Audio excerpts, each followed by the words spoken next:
Olá pessoal, bom dia, boa tarde, boa noite ou boa madrugada para você que nos escuta. Seja muito bem-vinda e seja muito bem-vindo ao RH para você Cast. Esse é o nosso ponto de encontro para falarmos sobre tudo que há de mais relevante para quem trabalha com gestão de pessoas. Portanto, se você está trabalhando em recursos humanos, sinta-se em casa. Esta é a nossa casa, esse é o nosso ponto de encontro e faça parte da nossa comunidade. Falando em comunidade, já quero deixar o convite aqui para você seguir o RH para você nas redes sociais, Facebook, Instagram, tem o canal no YouTube e tem também o grupo, e a company page do RH para você lá no LinkedIn, com mais de 70 mil profissionais de recursos humanos trocando ideias, insights todos os dias. Portanto, já fica aqui o convite para você seguir o RH para você fazer parte, na verdade, dessa nossa comunidade.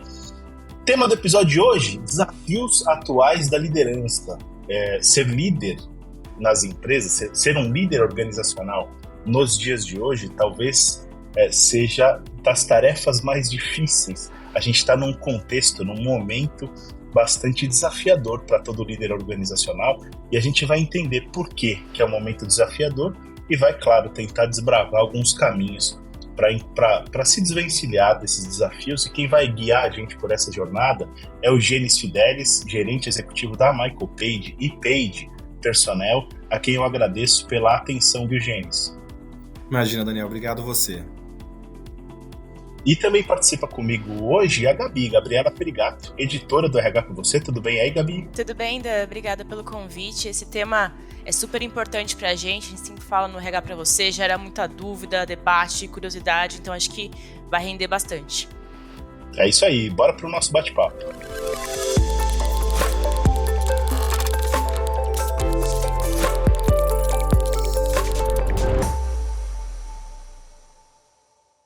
Alguns dados de pesquisas que a gente vai trazer, você pode encontrar no rhpravocê.com.br, lá no nosso site, mas a gente vai citar alguns elementos, alguns índices que chamam mais atenção. Por exemplo, o fato de que uma pesquisa recente da Escola Corporativa Sputnik ter dito que mais de um terço dos líderes organizacionais se sentem inseguros para conduzir, desenvolver e engajar os seus times. É um número relativamente alto, embora de que maneira eles se sintam inseguros é uma questão que a gente pode trazer. Mas a gente está, de fato, num contexto, como eu falei anteriormente, em que os líderes se sentem desafiados a buscar novos modelos de trabalho. Tem a questão do híbrido, presencial, do pós-pandemia, tem a questão do desafio do engajamento de novos talentos, da atração de novos talentos. E aí eu quero começar perguntando para o Gênis, diante desse cenário que parece um pouco caótico, Gênis, eu queria que você, antes da gente entrar nas perguntas que a gente elaborou aqui para compartilhar contigo e tudo mais, queria que você desse uma breve contextualização. Como é que você tem visto esse cenário aí na Page Personnel, na Michael Page? Como é que, com os líderes com quem você conversa, quais têm sido as dores desses caras, dessas pessoas? Não, super. Eu acho que a gente pode começar falando, né, que das pessoas que a gente conversa, com os executivos que a gente conversa de mercado, o grande desafio hoje é juntar bem-estar e performance, né? Como que a gente consegue trabalhar com esses dois temas de forma relevante? Hoje, as demandas que a gente tem são completamente diferentes que a gente tinha antes da pandemia. Eu acho que os líderes de hoje, as dúvidas e os questionamentos que eles têm são totalmente novos. A gente se depara cada dia com elas aqui, fazendo recrutamento, tanto recrutando líderes quanto recrutando para líderes. Perfeito. Acho que é bem por aí, né, Gabi? A gente também tem percebido na construção dos conteúdos essa dinâmica, essa dicotomia, digamos assim, entre alta performance, entregar resultado, produtividade e bem-estar, né? Sim, e acho que eles, obviamente, até pelas pesquisas, pelo que a gente percebe, eles estão preocupados com isso e eles querem se desenvolver. E nessa linha, até na pesquisa que o Daniel citou, da Sputnik, eles falam que estão tentando se desenvolver melhor como liderança, quase 20%. Eu acho que nesse pacote tem o autodesenvolvimento, né? Eles podem perceber como podem melhorar, quais são as prioridades, ouvir os colaboradores, mas eu queria te perguntar, Janice, como as empresas podem pensar nesse desenvolvimento? Com que frequência? O que é fundamental nesse processo de desenvolvimento de liderança? Por onde começar? Na verdade, como conduzir da melhor forma para que eles consigam ter essa segurança nos papéis, né, que eles exercem? Pergunta super interessante, Gabriela. Eu acho que, recrutando para RH aqui, eu vejo um aumento muito grande dentro de recursos humanos, de um foco de desenvolvimento de liderança, tá? Uhum. Eu acho que a gente hoje, num cenário tão incerto que a gente tem em vários fatores que a gente está vivendo hoje, como o mercado tecnológico, por exemplo, a gente está cuidando mais dos líderes e recrutando RHs que cuidam mais desses líderes. Então, eu acredito que o primeiro passo aqui é tentar entender um pouco o cenário que cada empresa tem, a realidade que cada empresa vive. Eu acho que fazer um diagnóstico e dar a tratativa correta aqui para cada liderança. Eu acho que durante muito tempo a gente cobrou muito da liderança sem dar as ferramentas necessárias. Então, eu vejo que o primeiro passo aqui é diagnosticar, ter uma área de recursos humanos que foque nessa liderança, sem esquecer que a área de RH também é uma área de liderança. Então, como que esse gestor de RH está sendo tratado?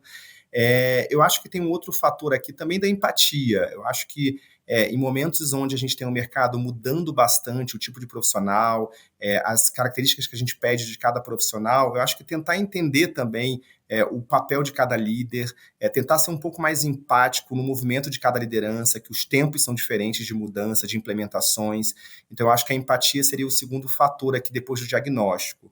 Eu acho que a gente vem evoluindo bastante, essa pauta está muito em voga aqui, como que a gente desenvolve essa liderança, mas eu acho que a gente tem que ouvir, né, e alinhar muito bem com a liderança quais as expectativas que elas têm dos treinamentos também, para a gente falar a mesma linguagem, né, para a gente não acabar dando treinamento aqui que não fale a mesma linguagem ou não mexa na dor do que a pessoa está sentindo, né, que seja um treinamento por ser treinamento. Uhum. Ô, Gênesis, essa calibragem, digamos assim, daquilo que é primeiro as ferramentas de autodesenvolvimento ou de desenvolvimento da liderança. E aí, claro, que aí voltando no dilema que você trouxe, pressão, resultado, performance e saúde mental e questões de empatia, por exemplo. Quer dizer, há aí uma corda sendo puxada para ambos os lados, digamos assim, ou para alguns vários lados, na verdade. E me parece que o equilíbrio em relação a isso, ou pelo menos a pacificação desse tema entre os líderes e entre o capital e dentro do capital humano da empresa, passa muito por como a alta liderança da empresa lida com tudo isso, né? E aí eu queria que você falasse, de acordo com a sua experiência, qual tem sido, na verdade, o papel do RH nisso, como mediador entre os desejos, os anseios da empresa, da estratégia da companhia, da alta liderança e do desenvolvimento dos novos líderes, do capital humano. Quer dizer, o RH acaba ficando um pouco né, como intermediador desses conflitos, digamos assim, embora essa não seja a melhor palavra. Como é que você tem visto esse posicionamento do RH junto às empresas, James? Sim, eu acho que o papel do RH ele é fundamental, né? A gente teve nos últimos anos uma mudança muito grande. Talvez uma mudança bem parecida com o que a área de marketing teve no passado, do marketing comunicacional para o marketing de performance. A gente vê hoje esse papel do RH mudando cada vez mais para o parceiro de negócios, né? Que a gente até usa a expressão em inglês business partners. A gente Perfeito. precisa hoje do RH plugado no negócio, do RH ligado ao negócio. A gente precisa entender também que o papel do RH não é somente ver as necessidades das pessoas, mas ver a necessidade do negócio. Eu acho que a gente tem um momento de muitos layoffs, onde os RHs estão sofrendo muito com a quantidade de turnover também que as empresas, que os profissionais estão tendo. Eu acho que o papel principal do RH aqui não é somente ver a necessidade das pessoas, mas ver a necessidade da empresa, para que a gente evite aqui, enfim, esse paradoxo do profissional estar andando para um lado e a empresa está andando para outro em determinado ponto.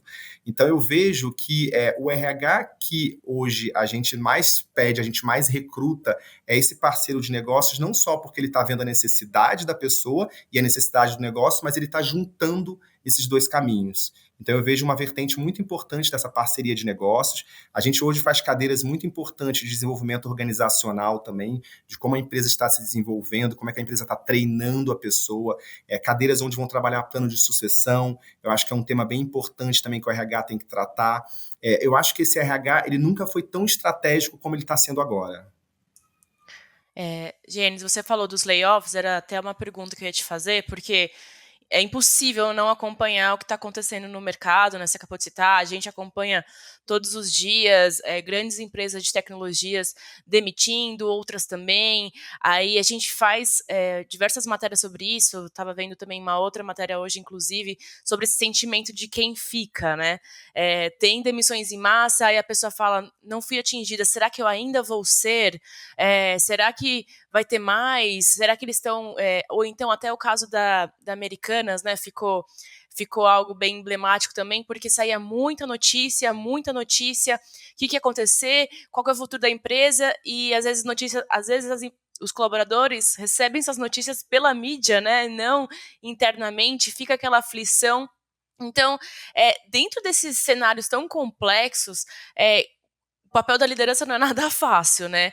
Como manter engajado esse pessoal que ficou, né, depois de um corte em massa, como conseguir trabalhar o engajamento dessas pessoas, manter o otimismo, mas até foi uma conversa que a gente teve uma vez, né, um otimismo não forçado, né, porque é um momento difícil, não pode esconder que é um momento difícil, mas você também tem que ser sincero, mas você também não pode ser sincero demais. Então, qual a balança aí para ser um líder sincero, honesto, fiel às realidades, sem esconder, enfim.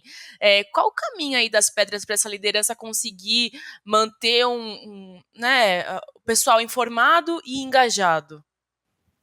Não, isso é um super desafio, né? Eu acho que o primeiro passo é não deixar a poeira debaixo do tapete, né? Porque existe um problema na sala e esse problema precisa ser conversado.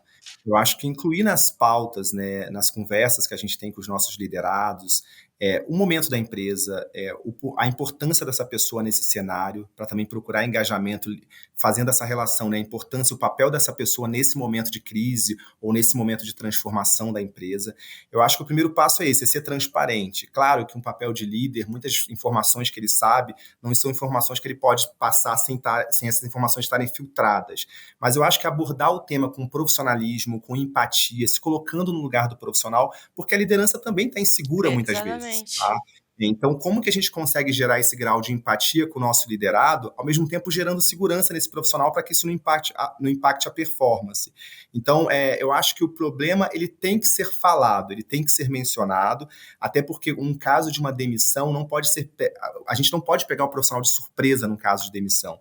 Então, como que a gente consegue dar um cenário tanto para o positivo quanto para o negativo, sem criar insegurança? É desafiador, é difícil, mas quando a gente quando um profissional ele fica na empresa, quando o profissional ele permanece na empresa, tem as razões por que a empresa conta com ele. Então, o quão transparente a gente está sendo com o profissional, enquanto RH, enquanto líder, quando a gente faz essa conversa. Então, eu acho que assim, é a transparência, como eu comentei no início, é não deixar a poeira debaixo do tapete, porque senão vira uma rádio corredor, o problema se alarma de uma forma que a gente não tem mais controle. Então, se a gente como líder pega o problema para a gente, fica tudo muito mais saudável dentro da empresa.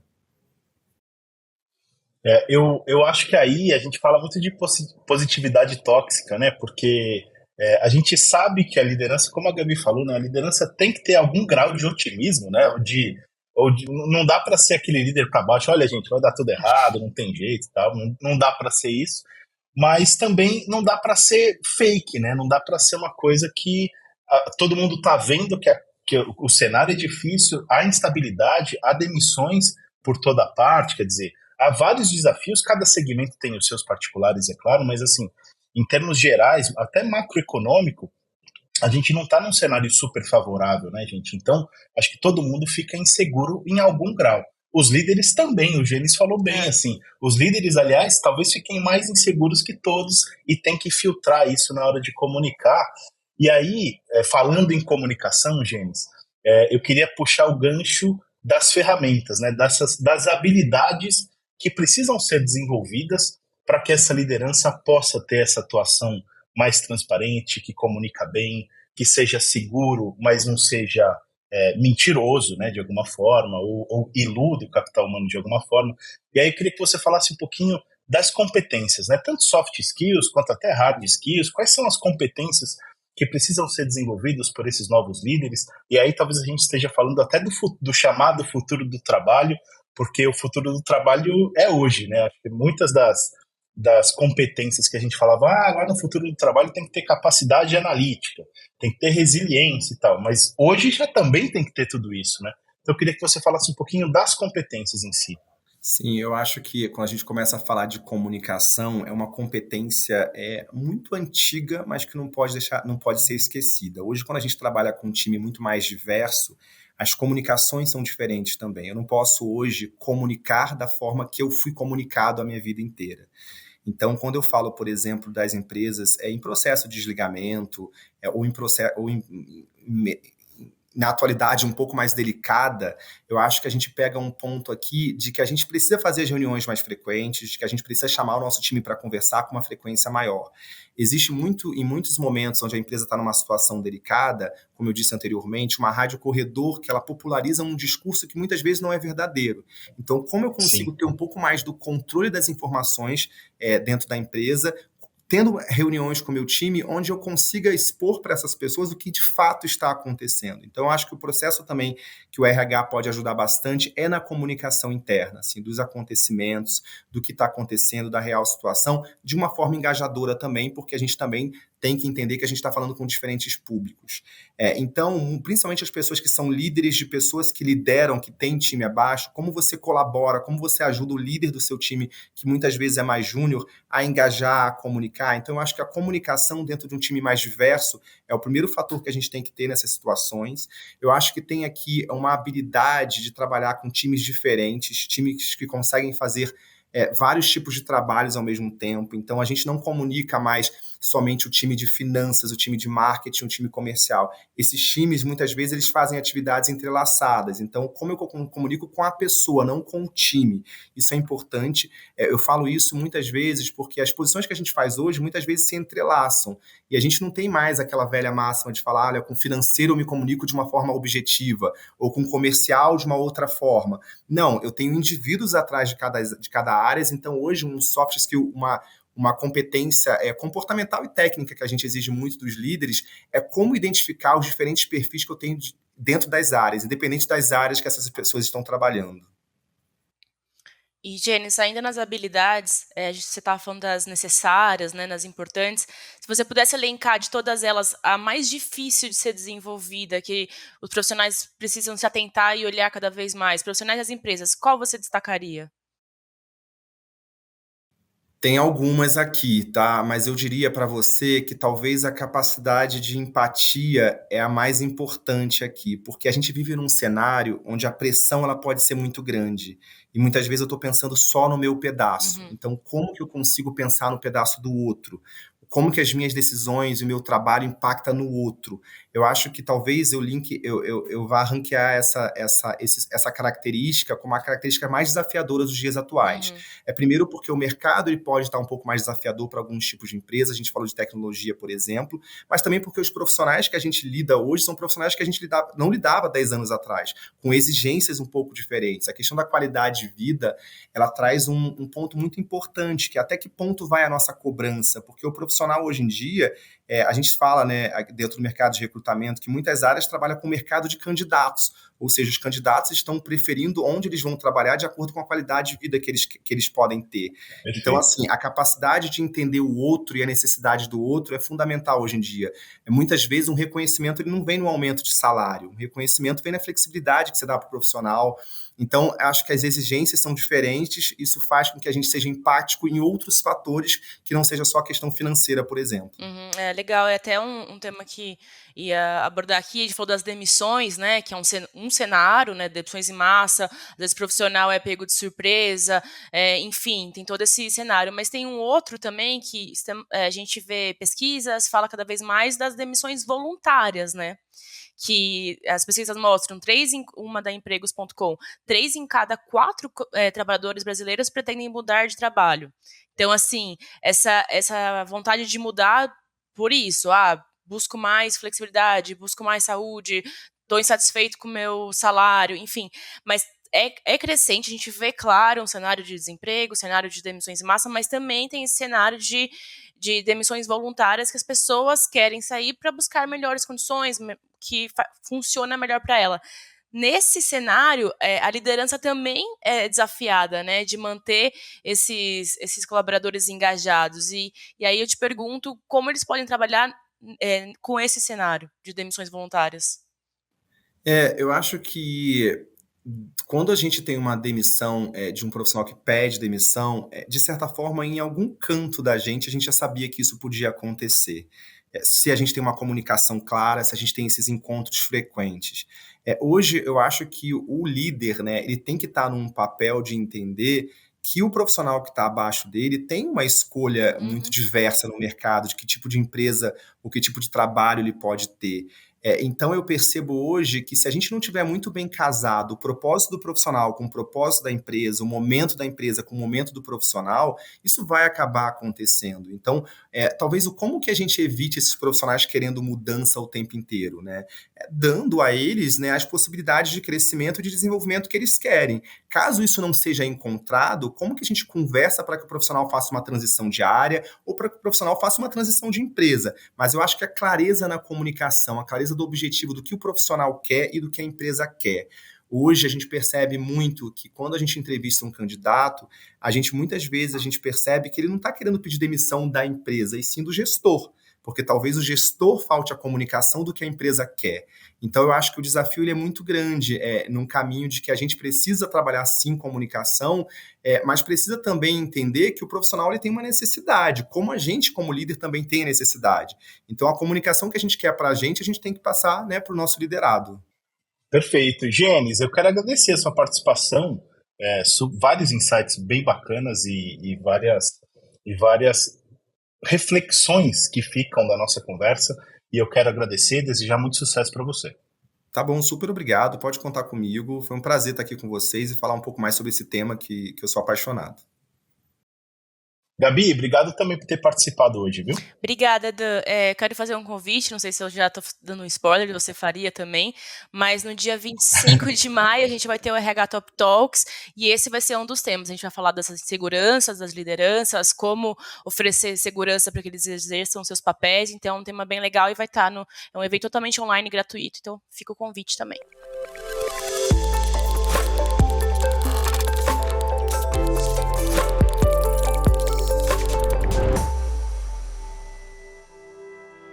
E aí, curtiram o nosso bate-papo de hoje com o Gênesis Fidelis, gerente executivo da Michael Page e Page Personnel. Quem participou comigo hoje também foi a Gabriela Ferigato, editora do RH para você. Eu quero deixar um convite aqui para você seguir o RH para você nas redes sociais, estou só renovando esse convite, mas também para você se inscrever ou seguir o nosso podcast aí nos tocadores de sua preferência. Se você está ouvindo a gente no Spotify, ou no Deezer, ou no Google Podcasts, ou no Apple Podcasts, não importa, fica o convite de fato para você se inscrever ou assinar. Assim, sempre que tiver episódio novo publicado, a gente aparece na página inicial do podcast. Mas você sabe que a gente tem esse encontro marcado toda segunda-feira cedinho para começar bem a semana, não é verdade? Eu torço para que você tenha curtido o episódio de hoje. A gente se vê no próximo episódio. Desejo uma excelente semana para você. Um abraço e até mais.